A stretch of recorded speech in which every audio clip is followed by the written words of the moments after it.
अमन बहुत खुश था। वो अभी अभी दिल्ली आया था कॉलेज के लिए। शहर बहुत बड़ा और भरा हुआ था। उसका गांव छोटा सा और शांत था। यहां सब कुछ नया और अलग था। उसे यूनिवर्सिटी के पास एक छोटा सा कमरा मिल गया। सस्ता था, उसके लिए एकदम सही।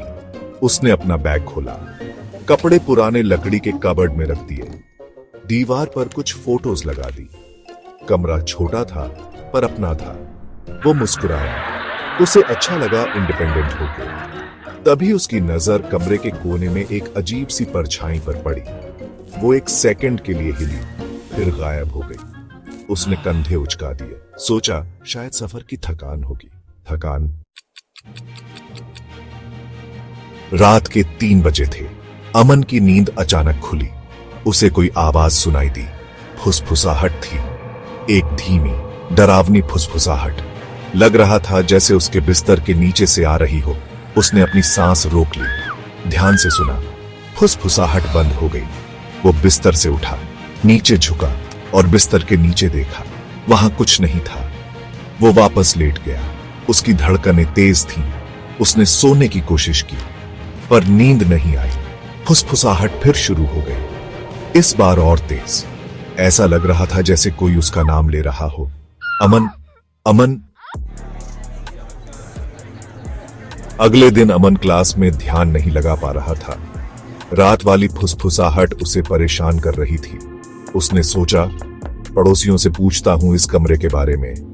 क्या मेरे पहले यहां कोई और रहता था? उसने बगल वाली आंटी से पूछा।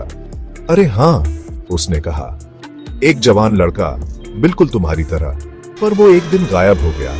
किसी को नहीं पता वो कहां गया। अमन की रूह कांप गई। वो भाग के अपने कमरे में गया और ऑनलाइन सर्च करने लगा। उसे एक पुरानी न्यूज आर्टिकल मिली। वो एक स्टूडेंट के बारे में थी जो अपने रेंटेड रूम से गायब हो गया था। आर्टिकल में फोटो में एक लड़का था, डरी हुई आंखों वाला। फोटो में उसका कमरा बिल्कुल अमन के कमरे जैसा था। उस रात अमन जाग रहा। वो बहुत डरा हुआ था। उसने अपने ब्लैंकेट को कस के पकड़ रखा था। अचानक कमरा ठंडा हो गया। कोने में परछाइयां और तेजी से नाचने लगी। फुसफुसाहट फिर शुरू हो गई, इस बार गुस्से में। ऐसा लग रहा था जैसे वो हर जगह है। कमरा हिलने लगा, लाइट्स तेजी से झपकने लगी। अमन डर के मारे देखता रहा जैसे कमरे में चीजें उड़ने लगी। उसकी किताबें, कपड़े, सब कुछ एक भयानक बवंडर में घूम रहा था। एक भारी गहरी आवाज से कमरा भर गया। वो ठंडी, खतरनाक और गुस्से से भरी थी। निकल जाओ, जब तक निकल सकते हो निकल जाओ। फिर सब रुक गया, सन्नाटा। अमन धीरे से उस कोने की तरफ देखा जहां परछाई थी। 2 आंखें, लाल चमकती आंखें उसे घूर रही थीं। अगली सुबह अमन गायब था। कमरा खाली था। बस एक खुली हुई किताब बिस्तर पर पड़ी थी जो बता रही थी कि यहां कोई रहता था। कुछ दिन बाद एक नया टेनेंट आया। वो भी एक जवान लड़का था, शहर में नया।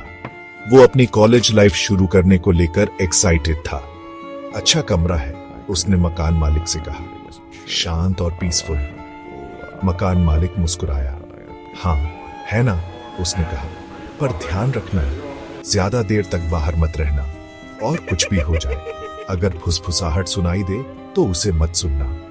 नया टेनेंट हंस पड़ा। उसे लगा मकान मालिक मजाक कर रहा है, पर जैसे ही उसने अपने कमरे का दरवाजा बंद किया, उसे ठंड लगने लगी। बेचैनी सी महसूस हुई। वो अकेला नहीं था। वो ये महसूस कर सकता था